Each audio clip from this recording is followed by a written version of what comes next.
All right, welcome to episode 46 of the Linking into Sales Social Selling podcast. I'm here today. I got my wingman over here, Martin Brossman, and we got a special guest with us today, Brian Franzo of Broadsuite. Really excited about this conversation today because we got a lot of stuff that we're going to cover. So just let's get right to it. So how's it going today, Brian?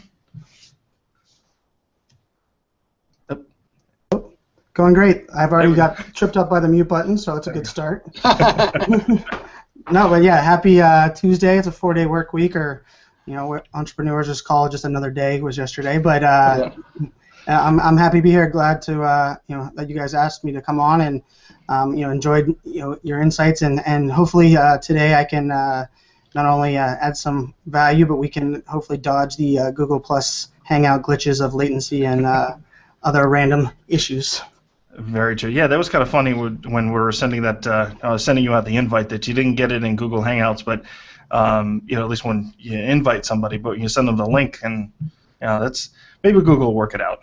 But yeah. So hey, when we talked a couple weeks ago when we were getting this all set up, you mentioned that you were listed as one of the top 25. Hey, look at that. Some theme music's coming on. There we go. That's that Verizon phone that I just as got. You said the words top 25. That was like perfect. That's Verizon there saying, hey, we want to talk to the guy. But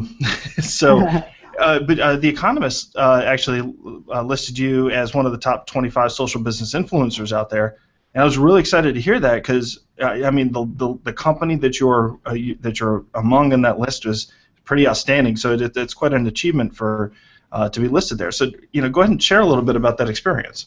Sure. So, my background's rather unique when it comes to kind of where I'm at today. It's, I think like many, change is constant. We all are kind of living in that world of change. And, a year ago today, a year ago right around this time, I was a technology evangelist for a data center and cloud company working with social business internal communities as well as kind of evangelizing, working with external communities. And a lot of that social business world kind of transformed into empowering social selling as well as working really closely with the marketing and the social media teams. So the honor was, I was blown away when they first asked me to do an interview and said that I was on the list, and they started listing off the people that were on there, not only many of whose books I've read, but also many who I've looked up to as mentors and leaders. So yeah, it's exciting, and I think it just continues. Social business is such a growing, not only topic, but understanding of really how it affects companies. It's something that will continue to evolve, but yeah, truly an honor. Yeah, I agree. Social business is a pretty. The topic seems to be picking up a lot of steam. So just to clarify for the listeners and the watchers out there, how do you define social business? What is your definition? How do you see it? So it's interesting. I recommend Brian Solis actually just wrote an article, I think it was either today or yesterday, that I was reading on digital disruption and really what is social business. And I know Ted Rubin had one as well. But it's, to me, there's so much of what we're talking about is social is still talking. It's human to human. It's engaging with two people or a brand and a person. But when it comes to social business, it's just a new vehicle that we're exploring and utilizing to connect and engage without limitations. I like to say it's much like the social selling aspect, where social selling is an element of it. There's really no breakdown, in my opinion. When a company embraces social as a business model, they have to embrace social selling, social marketing, social employee advocacy, which I work a lot with. There's so many aspects of what makes a business social, but it's the idea that you're not limited by the foursome you're playing golf with or the people that are in your local hometown. You're connecting like we are here. We haven't met in person, but we've kind of engaged for a long while on social, and now hanging out, kind of sharing and collaborating. And that was not possible, or not even something conceptual prior to kind of this social business revolution that we're kind of living through right now. Gotcha. Well, that's great. Props to Social Selling Hour for making this happen too. Which one are you guys on right now? So I think this will be I believe number 17 coming up next week. So we took the holiday off yesterday. I was enjoying some. That's why my face is sunburnt. I was enjoying some disconnected time outside, doing some camping. But we're on 17. We've had some really social selling hours Monday, 4 p.m. Eastern time, 1 p.m. Pacific time, and I co-host it with Rachel Miller of Pipeliner, and it's been a great experience talking about a crazy organic growth of something that we kind of just lots of people were inquiring when I was going to start my own Twitter chat, as I was a big Twitter chat fan across many different chats, and that one kind of fell in my lap as something not only that I was passionate about, but there were some leaders that thought that it would be very valuable as for not only the Twitter community, but kind of linking it to these Google Plus Hangouts as well. And yeah, week 17, I can't believe the not only the growth, but the guests that are now asking us to be on it instead of the other way around, which is exciting. That's awesome. Yeah, so if folks aren't familiar with the Twitter chat, we kind of talked about this in a previous episode, but basically it's a time that's set up for folks to get on Twitter and have a conversation basically around a single hashtag. In this case, for if you want to join in on Social Selling Hour, like Brian mentioned, it's at 4 p.m. Eastern, 1 p.m. Pacific, and just look for hashtag SSHOUR, SS Hour, and come in to join in. And then I'm sure from there you'll discover some of the other Twitter chats out there, like B2B Chat and Sales EU, I think is another one, and then of course Sales for Life, which is the SL for social, or S4L social, I think is what it is. So great, some great conversation out there. Definitely a good way to participate in social business in that sense. So as far as Martin, you got anything to ask about social business? No, well, the piece of it is I'm hearing the front end fear of losing control from the old paradigm, Brian, of paradigm of fear of liability risk and others. And so if someone had just re-landed on the planet and been away for 15 years, what would your advice be to addressing that fear of, oh my gosh, it's going to be out there, oh my gosh, what is our liability risk, how do I calculate all those things in moving into it? Well, that's interesting, and I think you kind of raised a really good point. When it comes to so much of what social business is there's a little bit of that exposure, and I've been lucky that I've been coaching some executives from a social personal branding as well as employee advocacy side. And what it comes down to is really trust being a major element. Is not only trust, but also, in this day and age where we're talking about transparency, and I think of transparency as a way to be authentic and expose the truth that is already there. And social business is the vehicle that you can now empower and tell your story across your employees, your leadership. And the more I've researched, and actually this is something that I have coming out in a guest post that I have in a book coming out, is that we're talking about what are leaders currently afraid of when it comes to social business. And I was amazed that most of them are not afraid of their employees screwing up or posting something that is not around their storyline. A majority of them are actually afraid of them being successful and them leaving the company and the value of what they kind of invested in them being wasted. And so much to my point of that is, you now not only have great employees that are your advocates, but the ex-employees that you empowered to build their personal brand, invested in their social footprint, they're now your greatest recruiting asset, because now it's showing that, hey, you care about your employees, they're going off, but that requires trust, because there is also the element of like, hey, if I'm investing in these people, I want them to invest in me. And I think the more companies that focus on the culture and the leadership in that trust, they're not going to have to worry about employees leaving, because their employees are going to want to stay there. But that was a surprising fact to me to find out that more and more are really not afraid of what the bad tweets that we see here and there, or someone posts to LinkedIn, or too many people are spamming others. It's really those people that really have taken off and grown their brand. That's really interesting in the response. I'm working with a lot of small businesses that are, a few of them still kind of slow getting into this, and so the fear I have is just how do we control the ocean? And I tell them, you learn how to surf. Yes, very much so. And it's amazing how powerful those baby steps are, right? And having quick wins is a topic. I use the hashtag screenshot awesomeness all the time, and it's one that I've taught my teams over the past years. And it was like, anytime something small happens that is a victory from social, even if it's a like or a comment from someone that you knew you were targeting, taking screenshots of those and building those up, so when these little bad things happen or you get overwhelmed, you can go back and look at that little pocket of these little good things that happen. Because you're right, if you don't start small, not only is social can be a time suck, but it can be really overwhelming if you're just kind of diving in. I just want to add that screenshot idea is an excellent one. We use it in the social media management certificate program, and I just wanted to, would you just mention screenshot programs you like? Sure. So I like Snagit is a big one for me from the TechSmith guys. I also I'm a big Chrome plugin guy. I always feel like my Chrome plugins are gonna shrink my bar so I don't see it. But the Evernote the Clipper note for Evernote is really nice, because to me, screenshots are valuable, but oftentimes they either get lost or we don't even go back to them, and what I always focused on was finding a way to use them as a collaboration point. So my teams would all use them on Evernote, and that Evernote would then be pulled. I was using the tool If This Then That, and was actually pulling all of those screenshots into a Box account that we all shared across the entire company.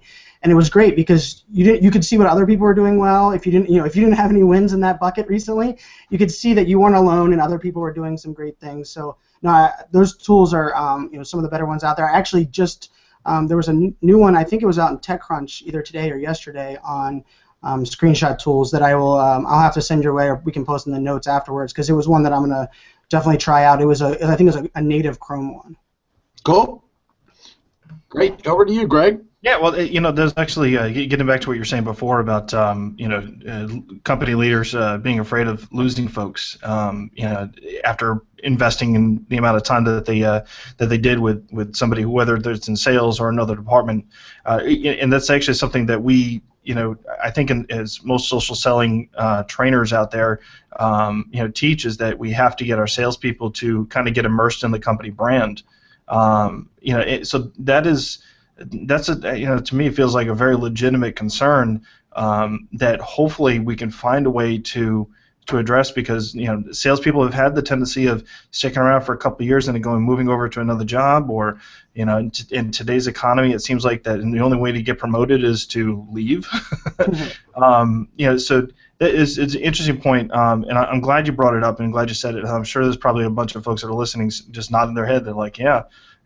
How do you commit to investing and the risk losing somebody? But I think that's maybe that's just the price of doing business. I think so, but also I think it's I think I take that responsibility on ourselves a little bit today, where we have to be able to promote ourselves in a way that is a teaching and a learning way. I did 9 years working with the Department of Defense deploying cybersecurity tools, and I was a trainer. I built training teams, and we deployed 4 classes a week to 25 active duty military around the world, kind of teaching enterprise software. And a majority of the time, we weren't teaching them the tool. The tool was what we were there for, but we were teaching them changing of their skill sets. It's kind of embracing changing of, it's not a whole new job, but there's a new way of thinking, and creating more of an agile strategy and an agile way of not only learning, because I think the training is the number one. I mean, I can't even hit it home enough that training is the number one reason why social business and social selling are failing, because they're not investing in training, and they think of it as like a one-off opportunity. It's not something that they're continually evolving and investing in. And what I've learned over that growing these teams of people that we were training was, not only do you have to do it as yourself, sign up to train, watch YouTube videos. I can't tell you, I didn't major in cyber defense, but I grew a team up to 18 people that worked directly for me, and I always credited YouTube as my trainer, as my college version of cyber, because I just watched lots of videos. I reached out in the comment section and said, hey, what book did you reference this from?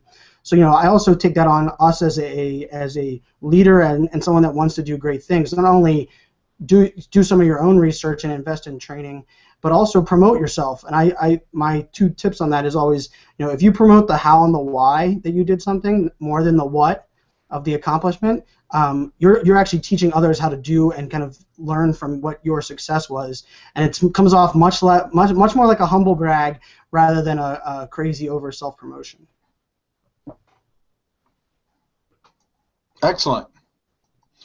I hope to talk a little bit more about the cyber defense at some point. Whatever you've learned that you can talk about, that sounds like a pretty interesting topic as well, It was. It was. That's why I said I recently wrote a big blog, and I kind of my passion has changed, and I discovered that I always thought my passion was people and teaching and technology, and so I love all those things. But what I really learned was I really like teaching people how to change, embrace change, and utilize it to be more productive, so they can enjoy more of the things they love in life. You know, it's a lot less about work-life balance. It's more about managing each one so that you could have more fun doing the other one. And even as Greg drops off, as I talk about technology. Don't take it personal. It's his line. Yeah, no, it's understandable. But that's stage, isn't it? Yes, actually, and that's the cyber defense thing was an amazing opportunity. I traveled to 19 countries, was to Afghanistan and Iraq a couple times to teach our active duty military, and these guys were 19, 22 years old, trying to learn a high level, very powerful cybersecurity tool. And that links so much to what we're doing today, because I wasn't teaching them, clicking the buttons and a lot of the things that they could do. They wouldn't have flown me into Afghanistan during a war if I was just clicking something, teaching someone that aspect. But I was teaching them on rethinking their thought process, how to manage certain things, how to be on the attack rather than the defense on some cases. And that's very much linked me to social business, because I focus so much on collaboration. And if we're able to collaborate no matter what you're doing and telling your story, and really even in cyber, it was funny, we were working with the Army to build collaboration environments so that they would share things less publicly. And that was more of a cyber defense initiative than the tools we were deploying, because people then were getting smarter with how they collaborated, and we didn't have to have as big a defenses around some of these tools and things that we were running to in the past. I do want to ask a question on that. From what you learned there, what could you share for sales professionals around the topic of defense, cyber defense, for the reputation and the brand and other things? It just popped in my head. Sure. No, it's a great topic for me. Mainly because the thing with cyber, and mainly the reason I left that field, although I loved what I was doing in the people, is so much of that, especially in the Department of Defense environment, is that change is really hard in the government world. Not only changing leadership, but changing policies and procedure. But what I learned were the people that were the most successful, it wasn't because they were breaking down walls, or they were putting, too many times we put security into place for no reason. And I often ask, I preach when I'm building personal brands, is like, I don't tweet or post anything that I'm not okay with my mom seeing.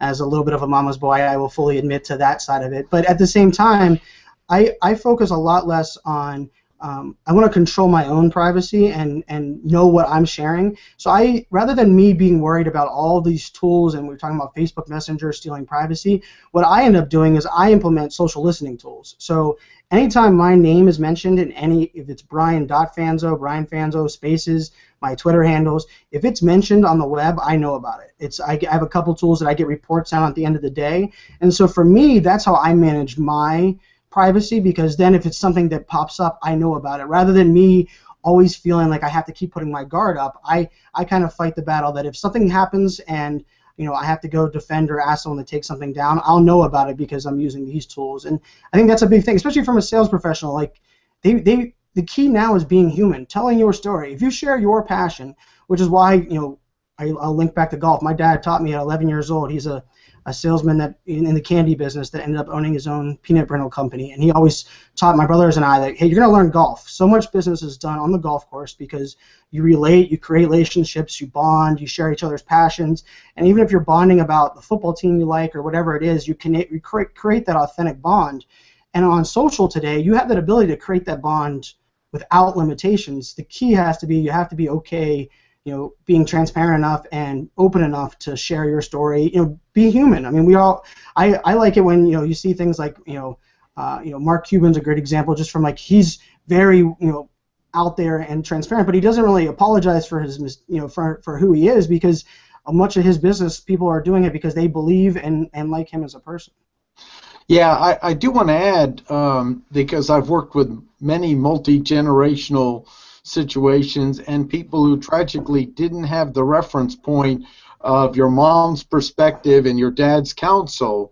When you say authentic, there's sometimes they don't have the reference point of what that means, versus complaining or whining. And I even have found where I work with associates where we have enough relationship where one of us will go, that's too much whining. And they thought, well, I'm just making a point. No, it sounds like whining. And so I'd like you to mention a little bit about that, because in this authentic reputation monitoring, that's important. And then also the idea of starting with listening. I love that point. And I know you might have some proprietary tools you use for listening, but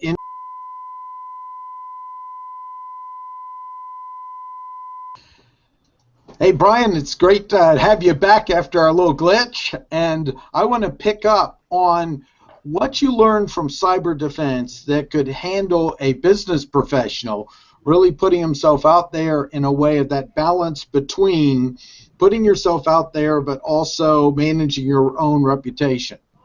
So I don't know if that was the cyber defense telling me something, that we have a technical glitch, as I'm going to talk about my past as working with 9 years with cyber defense and cybersecurity.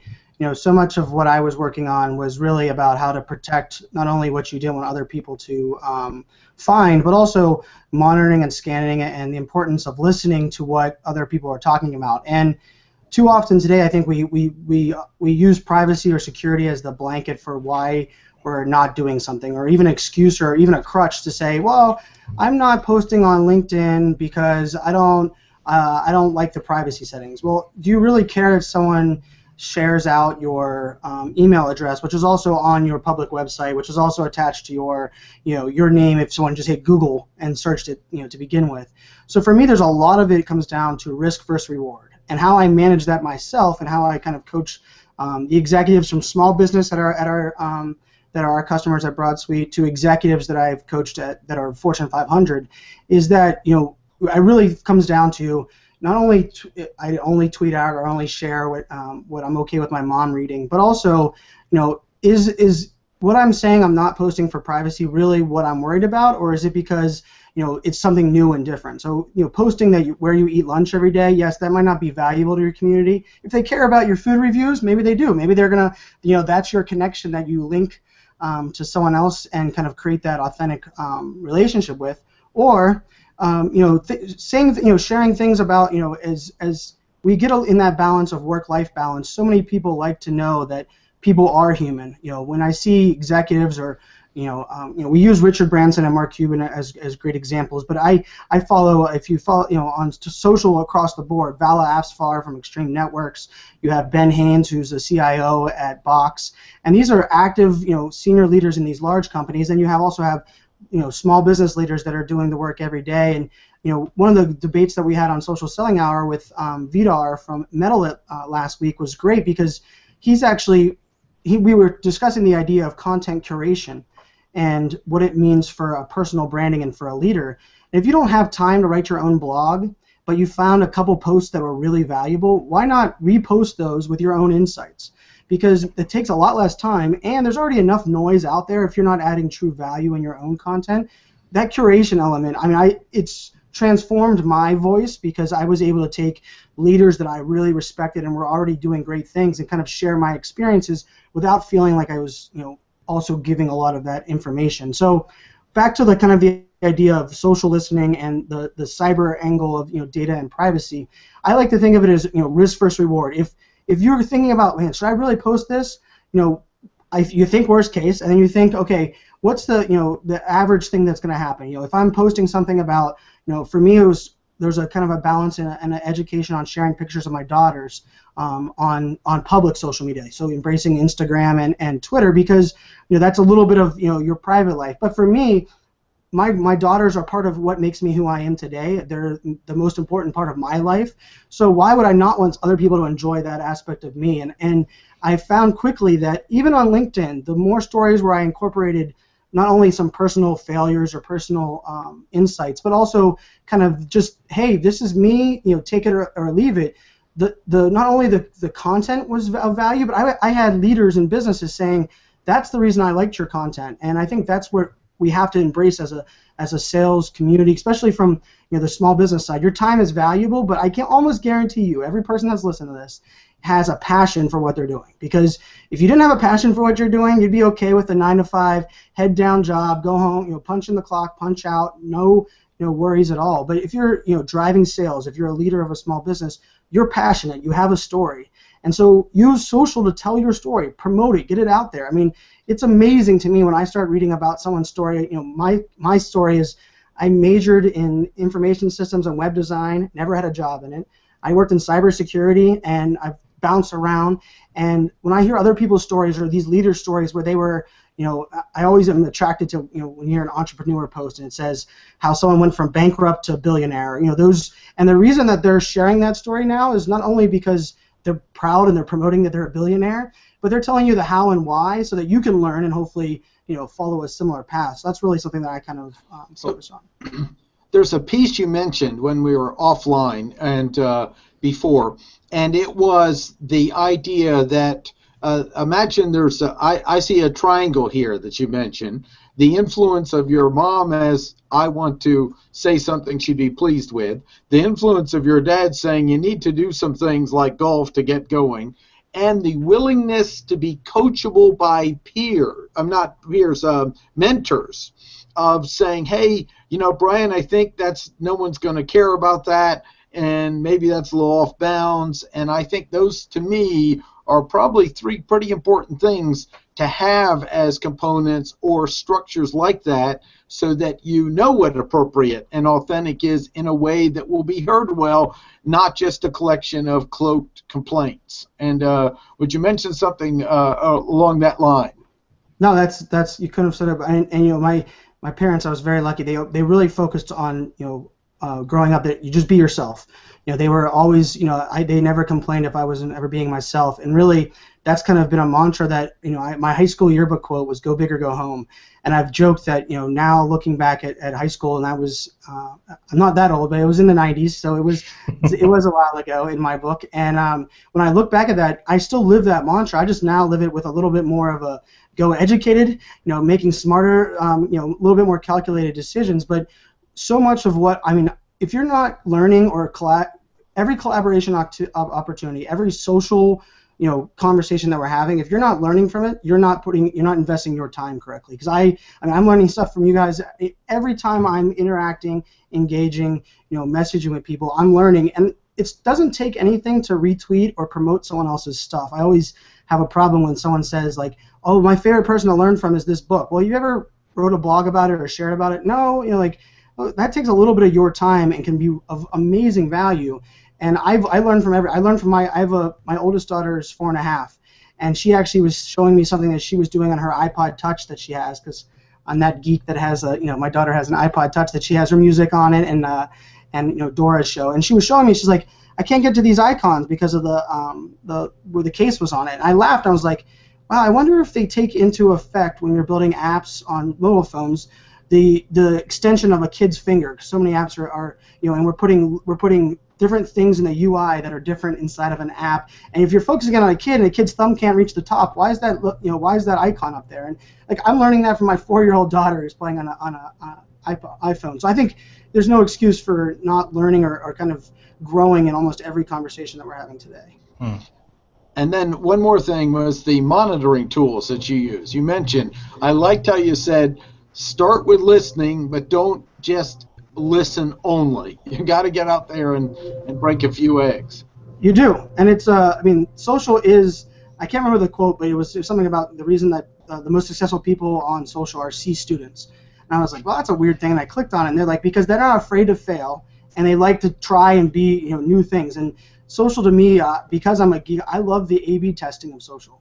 Like, post something out there, nobody liked it, twist it around a little bit, change the wording, maybe use different, even when you're sharing content, you can share the same content, and this is where I kind of come in a little bit different. Like Guy Kawasaki, who I've looked up to as a mentor and a leader, especially as someone that my dream job was to be evangelist, and I was very lucky to be able to do that last year, is move into a role that was reporting to the CEO as a technology evangelist. And Guy shares the same posts every day for all the different time zones that are following him. And I take a little different approach where I share the same content in different time zones, but never the same post. So it's with a different picture or a different hashtag, or I even change things around where I don't rarely ever share the actual title of a post, because the title's been there in everybody's feed. And so kind of coming back to that listening and kind of engaging aspect is, if you're listening, and oftentimes you have to listen for what isn't being said. I think too often we focus only on the words, and as someone who played poker, and you always look for tells and nonverbal cues. And when I'm presenting at conferences, I'm always watching that front row to see how their feet are set, or see how they're engaged or not engaged, and adjusting my ebb and flow. And I think that's also what you do in social, because for me, if I post out a blog post with a title and it gets no traction, why can't I just go back and rechange the title to something I think might work and try it again?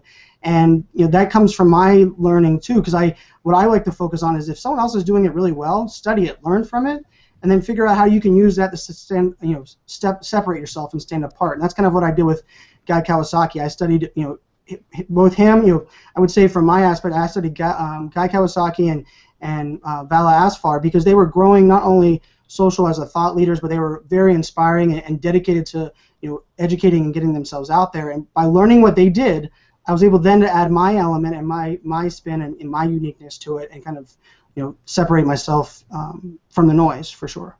And you mentioned you use Google Alerts and mention as yes, two of Google your tools. Alerts. Any others?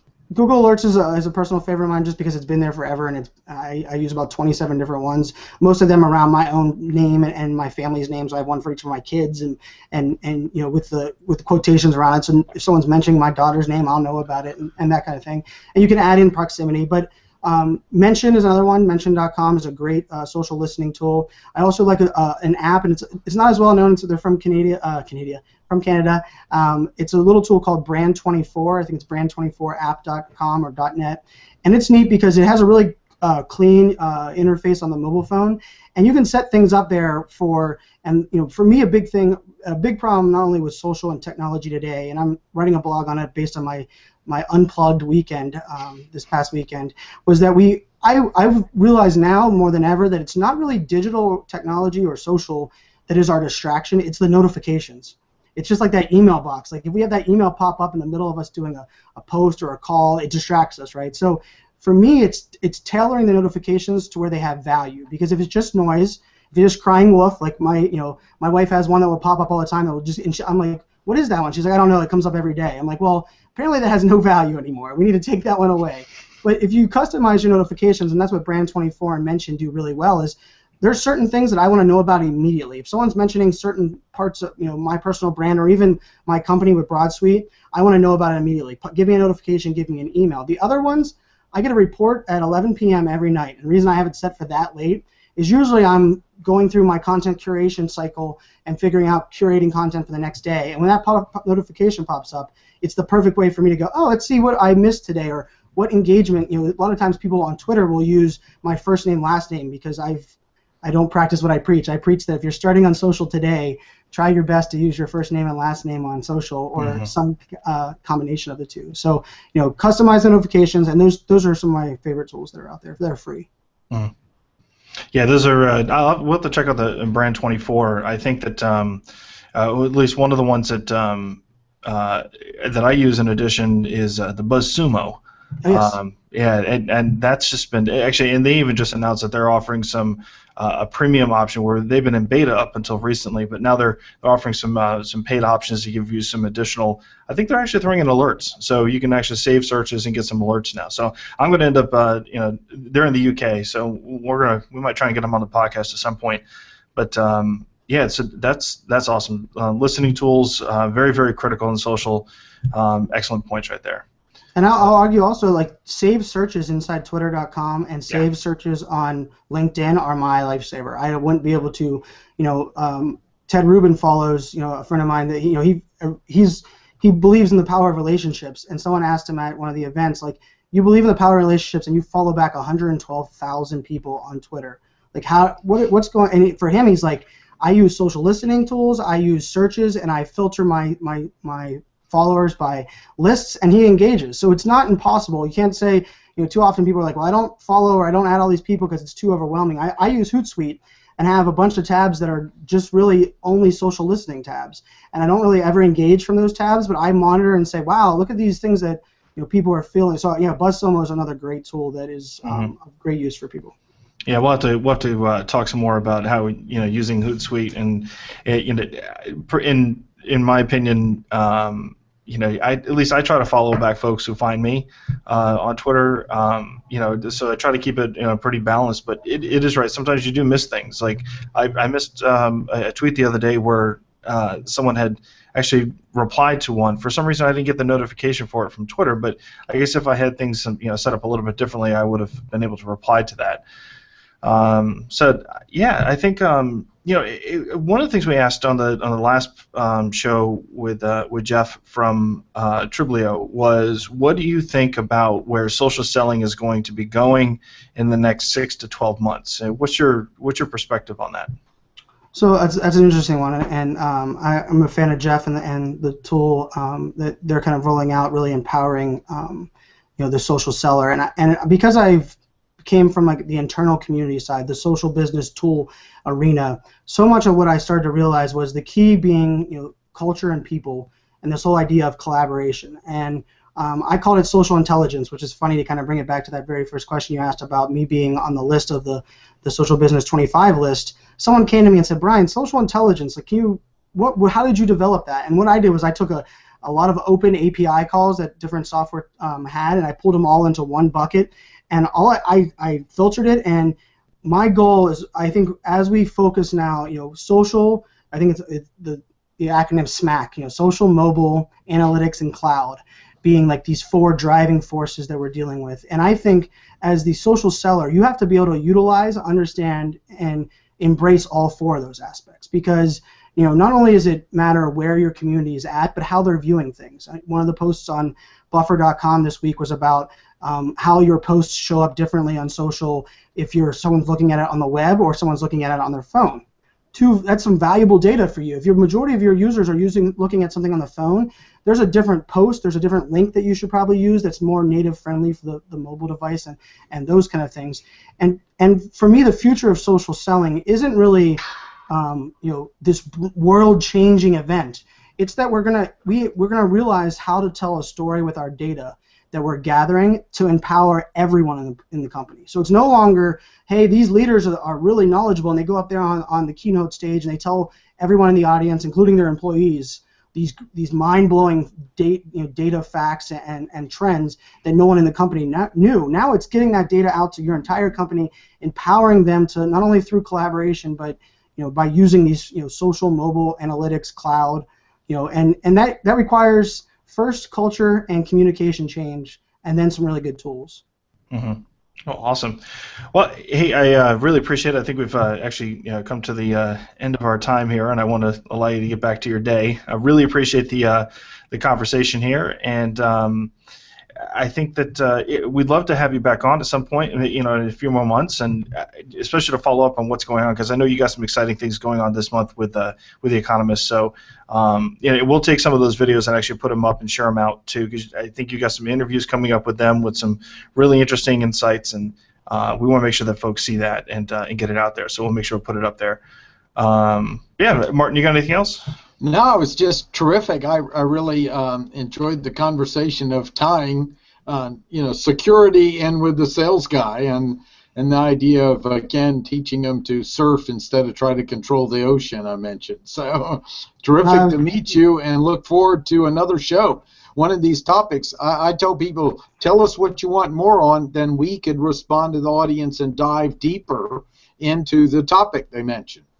I love it. No, and I appreciate you guys having me on. And I said, I think I'm passionate because I enjoy collaborating with passionate people about the topic, and that's what you guys are. And maybe we'll flip the script. I'll have you guys on Social Selling Hour, and we can engage this a little more. So I think that'll be fun. I wouldn't mind getting on the other side and picking your guys' brains and getting some of these things that I love that we're talking about listening and relationships and engaging and creating small wins, all things that salespeople are already doing really well of, and now it's just using social to do those. So, anytime, I appreciate the support, and keep on keeping on. All right. Well, thank you very much again, and to everyone else who's been listening and watching, thank you for participating. Of course, we enjoy your comments. Love your feedback. Follow us on Twitter. You can reach us at linking in the number 2 to sales. Also, you can find us directly on LinkedIn through our group and company page. Subscribe on iTunes, Stitcher, Player FM, tune in. We're like everywhere. So everywhere. Thanks to everywhere. Greg's hard work. So anyways, you guys all have a great week. Work hard, and we'll catch you next week. Thanks.